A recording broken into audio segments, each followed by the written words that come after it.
All right, so it's been a few months since I put out a video, but there's a little event called Mustang Week coming up in about 3 weeks now, 3 or 4 weeks. So unfortunately, we have a few things we need to take care of.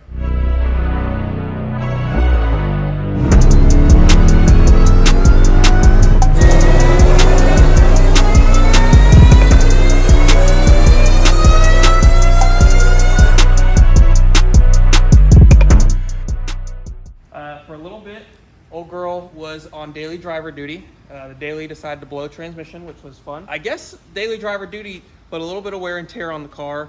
So we're having a couple issues. Right now we're having a charging system issue. So we're gonna be looking into that. We're here at the new KMJ facility. So we've got Ken's car back here, Blake's car in a million pieces right back there with all this stuff that'll be going into that soon. So that'll be on his channel hopefully in a little bit.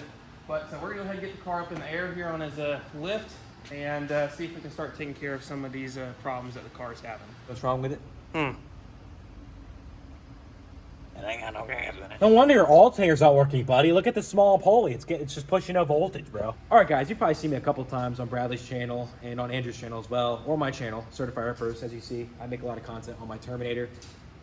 But you also might know me from mine and my father's business, KMJ Motorsports. We specialize in charging system components and solutions for any of your charging system issues or needs. As you can see here, a couple years ago when Bradley put this engine in a Celine, he had gotten an alternator from us, and it's been doing pretty great so far. But recently, me and Bradley installed a fuel system in the car, and we went and did that. He's also installed an amplifier and sub. With all these extra things loading on the charging system of the car, it's not as efficient as it should be. So here, Bradley has gotten a Big 3 wiring kit from us, and we're going to be installing it in the car.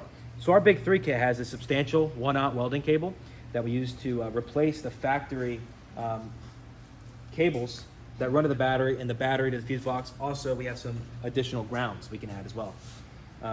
This right here will make sure that that alternator is getting everything it needs to the rest of the car without any issues. So this will get everything in his charging system nice and happy, and let's get it on the car.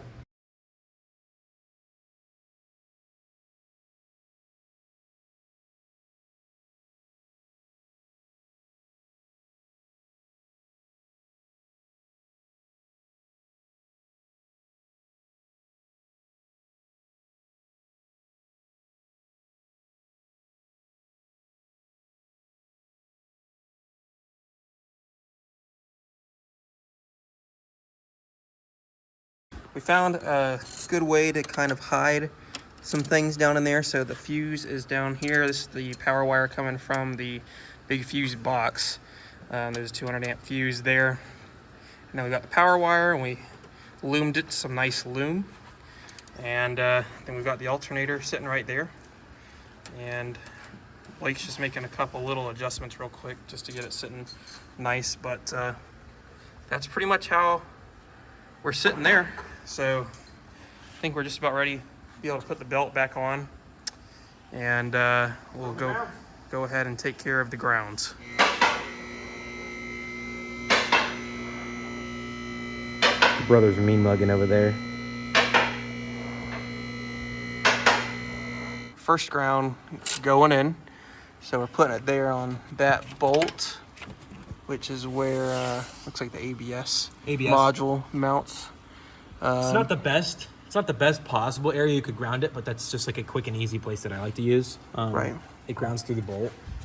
And then it's going to go up here to the motor mount, which you can kind of see, not really, but it's going up there in that area. And then we've got another one, I believe, over here. Is this one getting replaced as well?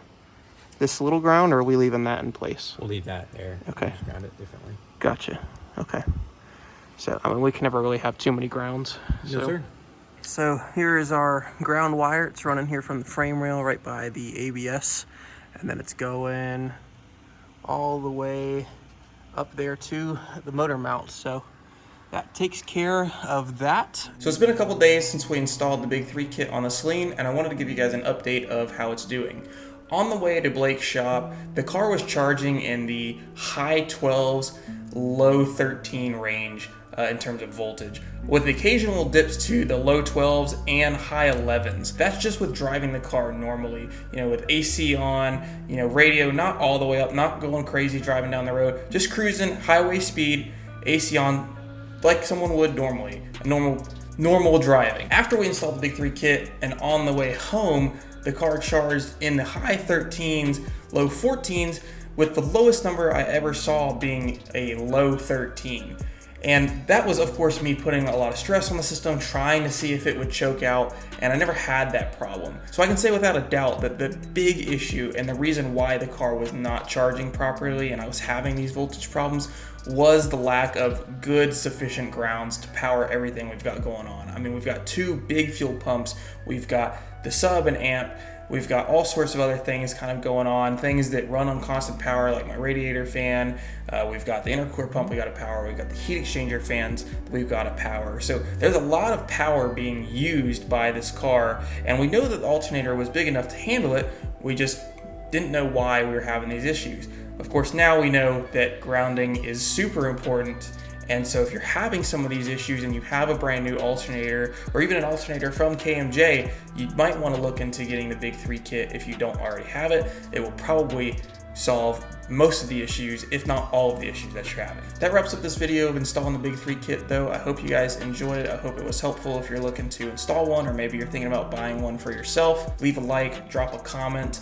Subscribe if you haven't already. We've got some awesome Mustang Week content coming up. We've also got a few more things on the sling we're going to get ready, so stay tuned for those. They'll be coming out real soon.